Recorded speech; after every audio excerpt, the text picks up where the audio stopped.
नमस्कार, मैं प्रियंका और आप देख रहे हैं सबले बढ़िया। आइए नजर डालते हैं आज की मुख्य खबरों पर। मुख्यमंत्री भूपेश बघेल अपने निवास कार्यालय में प्रेस क्लब राजनांद द्वारा आयोजित कार्यक्रम में शामिल हुए।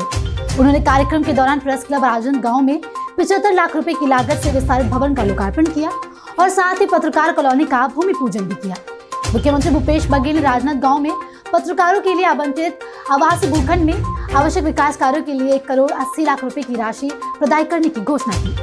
साथ ही उन्होंने राजनांद गांव के 141 पत्रकारों को आवासीय भूमि के दस्तावेजों का वितरण भी किया।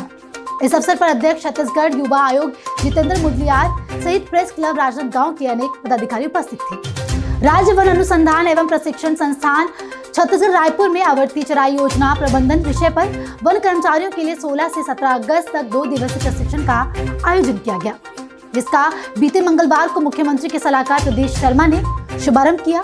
बता दें कि इस प्रशिक्षण कार्यक्रम में छत्तीसगढ़ के 3 वन वृत्तों सरगुजा, जगदलपुर और कांकेर वृत्त के सभी वन मंडलों से सीनियर सर्किल फॉरेस्ट ऑफिसरों और बीट फॉरेस्ट ऑफिसरों सहित कुल 51 प्रशिक्षार्थियों ने हिस्सा लिया।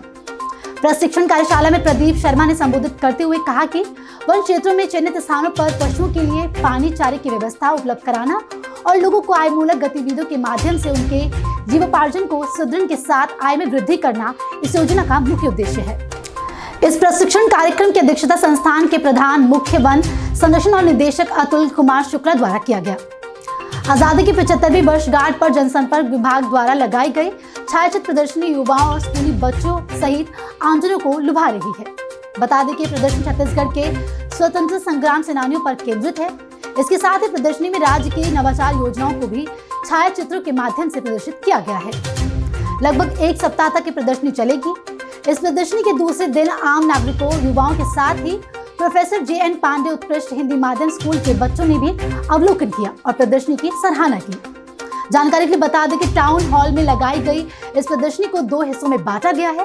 पहले हिस्से में छत्तीसगढ़ की चलाई जा रही गोधन न्याय योजना सहित नवाचार योजनाओं का प्रदर्शित किया गया है, जबकि प्रदर्शनी के दूसरे हिस्से में देश के स्वतंत्रता आंदोलन में अपनी महत्वपूर्ण भूमिका निभाने वाले छत्तीसगढ़ के महान क्रांतिकारियों को योगदान के चित्रों के माध्यम से प्रदर्शित किया गया है।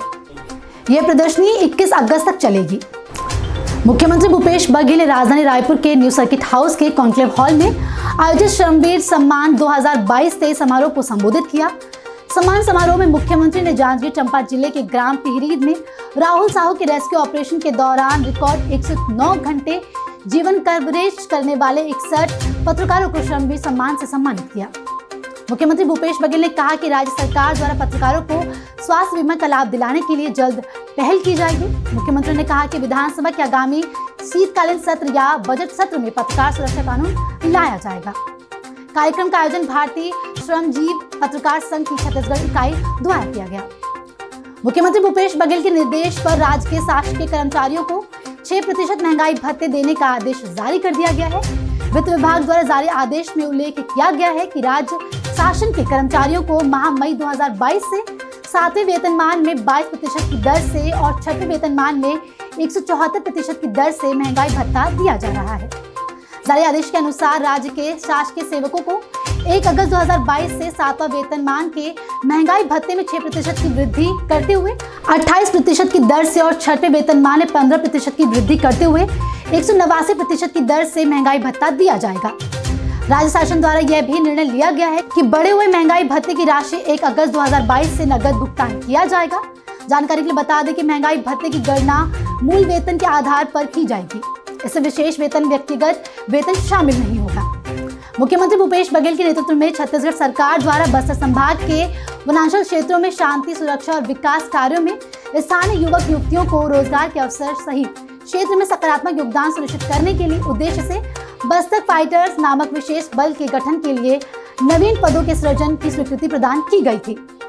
इस स्वीकृति नवीन पदों में बस्तर, दंतेवाड़ा, कांकेर, बीजापुर और नारायणपुर, सुकमा और कोंडागांव जिले में बस्तर फाइटर्स आरक्षक के 300 कुल 2100 पद स्वीकृत किए गए थे। संबंधित प्रक्रिया पूरी करने के बाद 2100 बस्तर फाइटर्स की चयन सूची और प्रशिक्षा सूची जारी कर दी गई है। बस्तर फाइटर्स आरक्षक भर्ती में जिले के स्थानीय भर्ती होने के साथ साथ क्षेत्र की बोली के जानकार अभ्यर्थियों के चयन होने पर भाषा की चुनौती को दूर करने के साथ साथ स्थानीय जनता और पुलिस के संबंध को और भी मजबूती मिलेगी। अभी के लिए इतना ही, जल्द लौटते हैं दूसरी खबरों के साथ। तब तक बने रहे सबले बढ़िया के साथ।